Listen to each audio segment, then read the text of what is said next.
तो आज हम करेंगे एक्सरसाइज 4.2 डिटर्मिनेंट्स। क्वेश्चन नंबर 1 दिया है, find area of the triangle with vertices at the point given in each of the following. तो नंबर 1 दिया है 1 0 6 0 4 3। ठीक है, तो सबसे पहले हम नंबर 1 कर लेते हैं। तो क्वेश्चन क्या दिया है, 1 0 6 0 एंड 4 3। ठीक है, तो उसके लिए मैं एक ट्राइंगल बना लेती हूँ। ठीक है, सपोज ये हम लोगों का ए है, बी है एंड सी। ए का सपोज कोऑर्डिनेट है 1 0, इसका 6 0 एंड इसका 4 3। ठीक है ना। तो एरिया ऑफ ए ट्राइंगल क्या पता है हम लोग को, एरिया ऑफ ए ट्राइंगल ये है half into x1 y1 1 x2 y2 1 x3 y3 1। अगर आपने मेरा पहले वाला वीडियो नहीं देखा जिसमें मैंने डिटर्मिनेंट्स का area of the triangle cover किया था, जिसमें मैंने पूरा डिटेल्स में समझाया था कि कैसे एरिया ऑफ द ट्राइंगल निकालना है डिटर्मिनेंट्स को यूज़ करके, तो वो वाला वीडियो आप देख लीजिए, प्लेलिस्ट में है। तो इसमें इसको हम करते हैं, देखिए यहाँ पे जो x1 y1 है, इस पर किसी को भी ले सकते हैं। जैसे कि इसको मैंने सपोज x1 y1 ले लिया, इसको मैंने x2 y2 ले लिया, इसको मैंने x3 y3 ले लिया। ठीक है ना। तो देखो ये क्या है, 1 0 1 0, ये 1 है। ठीक है, x2 y2 क्या है, 6 0 6 0 1, और ये है 4 3 1।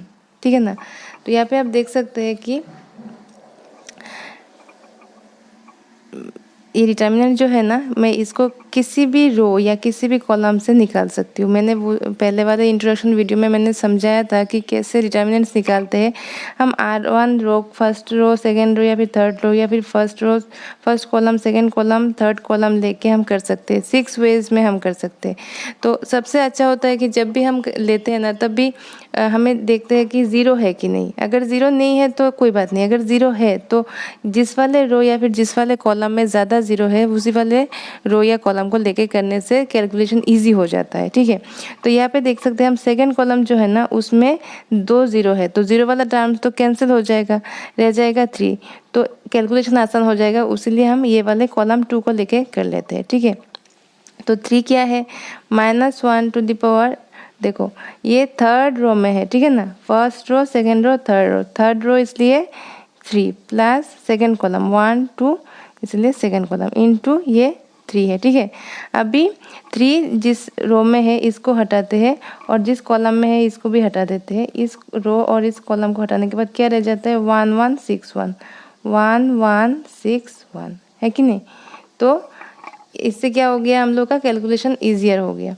तो हाफ इंटू क्या हो जाएगा, -1 का पावर क्या है, 3 + 2 5, दैट इज ऑड। ऑड होने से -1 रह जाएगा इंटू 3। और डिटर्मिनेंट्स कैसे निकालते हैं, 1 × 1 -6 × 1। ठीक है, तो वो क्या हो जाएगा, हाफ इंटू, देखो -3 × -1 -3 इंटू ये 1 - 6 is -5, this is equals to 1/2 into -1 + 15, that is 15/2। तो ये क्या हो गया हम लोग का, ये क्वेश्चन नंबर 1 का आंसर आ गया हम लोग का 15/2, जो कि एरिया ऑफ द ट्राइंगल है। ठीक है, अभी हम करेंगे क्वेश्चन नंबर 1 का 2। तो 1 के 2 में देखिए, ये जो प्रॉब्लम दिया हुआ है, मैं एक ट्राइंगल ड्रॉ कर लेती हूँ जिसका सपोज ए एक पॉइंट है, सपोज ये है हम लोग का 2 7, बी पॉइंट है हम लोग का 1 1 एंड सी है हम लोग का 10 8। ठीक है ना। तो इसमें हमें क्या पता है कि एरिया ऑफ ए ट्राइंगल क्या होता है, एरिया होता है half into x1 y1 x2 y2 and x3 y3, यहाँ पे 1 1 1। ठीक है ना। अभी आप देखो, किसी को भी हम x1 y1 ले सकते हैं, कोई प्रॉब्लम नहीं है। तो मैं सपोज इसको x1 y1 ले लेती हूँ, इसको x2 y2, ठीक है, इसको x3 y3। तो हम लोग वैल्यूज पुट कर लेते हैं। हाफ इंटू क्या हो जाएगा, x1 हो जाएगा हम लोग का 2 7 1, ठीक है ना, x2 हो जाएगा हम लोग का 1 1 1 और x3 हो जाएगा 10 8 1। ठीक है ना। तो this is equals to half into, देखो यहाँ पे कोई भी ज़ीरो नहीं है, तो हम किसी भी रो या फिर किसी भी कॉलम को ले सकते हैं। तो पहले वाला 2 को ले लेते हैं, 2। अच्छा देखो यहाँ पे क्या होगा, पॉजिटिव होगा, क्योंकि -1 का power first row first column, 2 क्या है फर्स्ट रो में है फर्स्ट कॉलम में है, इसलिए 1 + 1 तो ये पॉजिटिव हो जाता है, ठीक है ना। तो बार बार ऐसे -1 का पावर लिख के करने से अच्छा है कि इसको पॉजिटिव, ये पहला वाला पॉजिटिव होगा, सेकेंड वाला नेगेटिव होगा, ये वाला पॉजिटिव होगा। जो अगर हमने फर्स्ट रो को लिया, ठीक है ना, तो डायरेक्ट हम ऐसे लिख सकते हैं। अच्छा 2 को लिया, इसके लिए ये वाला रो और ये वाला कॉलम अगर हमने हटा दिया तो क्या रह जाता है 1 1 8 1, ठीक है ना। अभी सेकेंड वाले के लिए माइनस हो जाएगा इंटू 7, तो ये इस वाले रो और इस वाले कॉलम को हटाएंगे तो रह जाएगा हम लोग का 1 1 10 1 1 1 10 1, ठीक है ना। प्लस ये यहाँ पे क्या हो जाएगा +1 के लिए हो जाएगा यहाँ पे प्लस, ठीक है। तो 1 है तो 1 इंटू ये वाला रो ये वाला कॉलम हटा के 1 1 10 8 1 1 10 8, ठीक है ना। अभी अब देखो यहाँ पे क्या हो गया -1 का पावर इवन, तो ये हो गया +1, तो 2 इंटू ये देखो पहले 1 इंटू 1 होगा तो 1 - 8 इंटू 1 इज 8, -7 इंटू क्या होगा 1 - 10, पहले ऐसे होगा +1 तो है तो लिखने का ज़रूरत नहीं है, 8 इंटू 1 इज 8 - 10,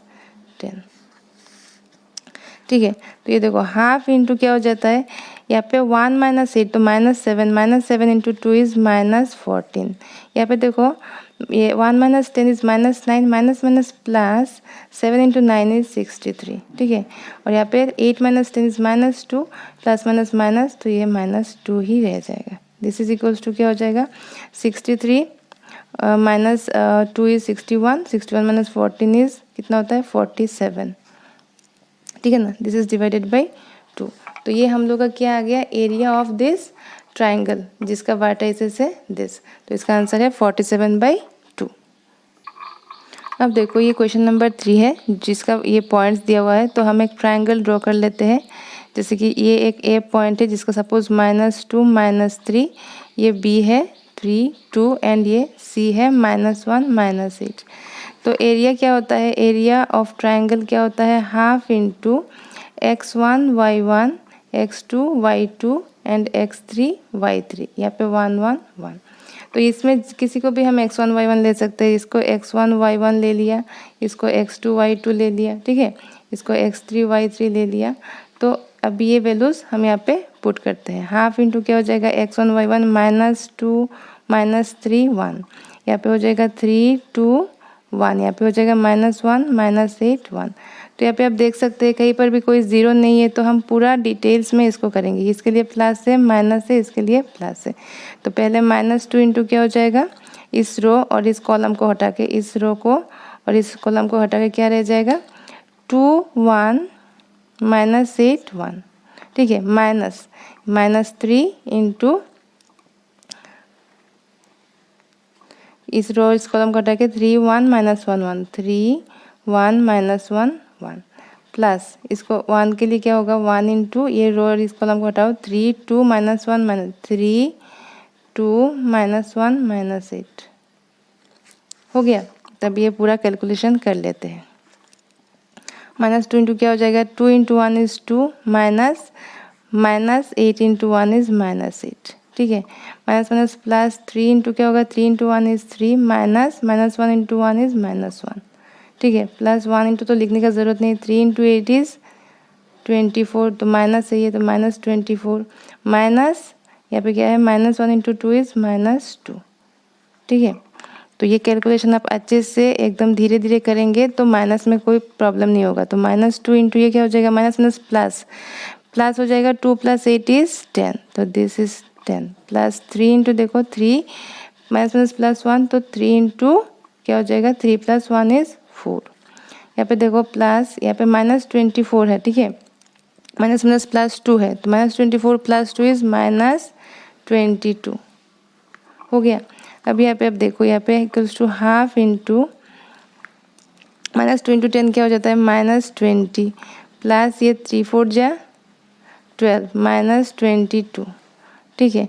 तो हाफ इंटू क्या हो जाएगा ये -20 -22 हो जाएगा -42 और ये हो जाएगा हम लोग का 12, तो ये -42 और ये +12 तो ये आ जाता है 30 -30 और ये हो जाएगा -15 2 से डिवाइड करने से।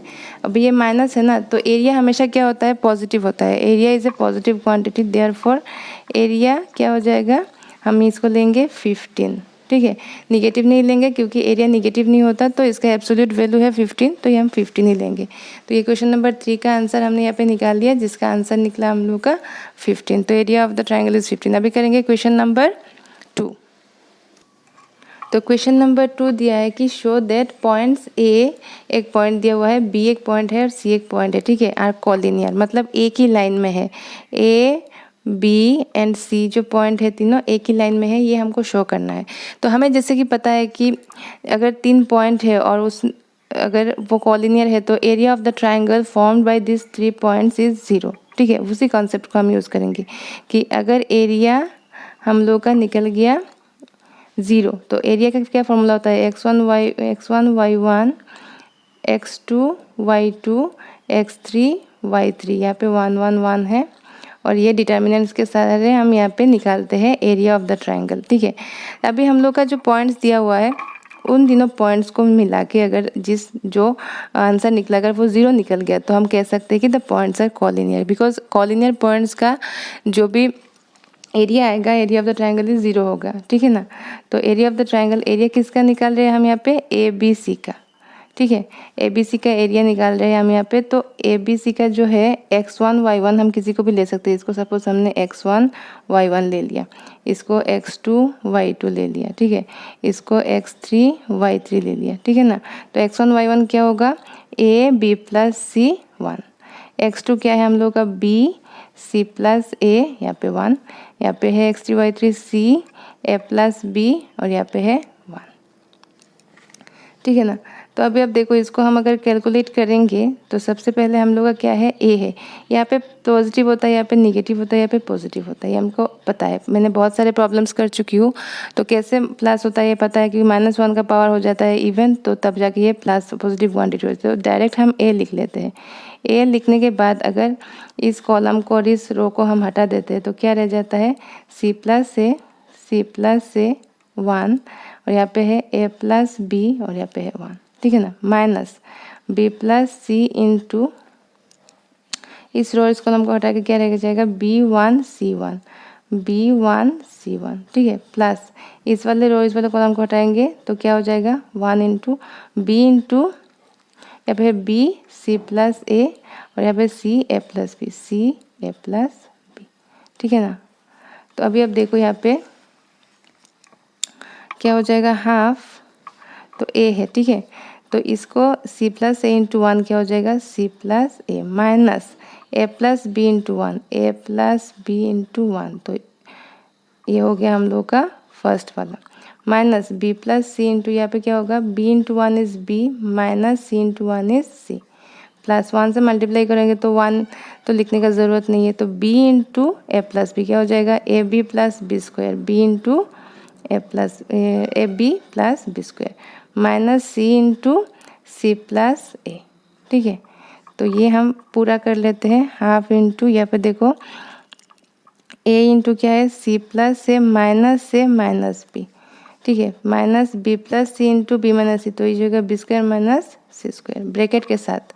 ठीक है, ये माइनस है यहाँ पे इसलिए आप ध्यान से करिएगा, B plus C into B minus C bracket में B square minus C square, plus यहाँ पे हो जाएगा A B plus B square minus C square minus plus minus A C. ठीक है ना, तो अभी अब देखो यहाँ पे क्या हो जाएगा, हाफ, यहाँ पे ए कैंसिल हो जाएगा प्लस ए पर, तो ए सी माइनस ए बी। ठीक है, A C minus B square minus plus C square, यहाँ पे देखो plus A B plus B square minus C square minus A C. ठीक है, तो minus B square plus B square cancel out, plus square minus square cancel out, A B plus है यहाँ पे minus है, यहाँ पे ए सी प्लस है यहाँ पे माइनस है, तो सब कैंसिल हो गया। हाफ इंटू 0 क्या हो जाएगा, हाफ इंटू 0 दैट इज 0। तो एरिया क्या आ गया हम लोग का, यहाँ पे देखो एरिया ऑफ द ट्राइंगल आ गया, area of triangle A B C क्या आ गया, 0 आ गया, है कि नहीं। तो एरिया ऑफ ट्राइंगल 0 आने का मतलब क्या है, देयरफॉर हम कह सकते हैं कि A B C points are collinear. क्या हो जाता है, ये कॉलिनियर होता है। कॉलिनियर होने का मतलब ये है कि area of the triangle is 0। तो इसका मतलब यहाँ पे हम लोग का शो हो गया कि पॉइंट ABC जो है वो क्या है हम लोग का कॉलिनियर पॉइंट्स है। ठीक है, थैंक यू। और अगर आपने मेरे वीडियो को लाइक शेयर एंड सब्सक्राइब नहीं किया तो प्लीज़ लाइक कर दीजिए, कमेंट करिए और सब्सक्राइब करना बिल्कुल मत भूलिएगा। ठीक है, और नेक्स्ट वीडियो में हम करेंगे क्वेश्चन नंबर 3।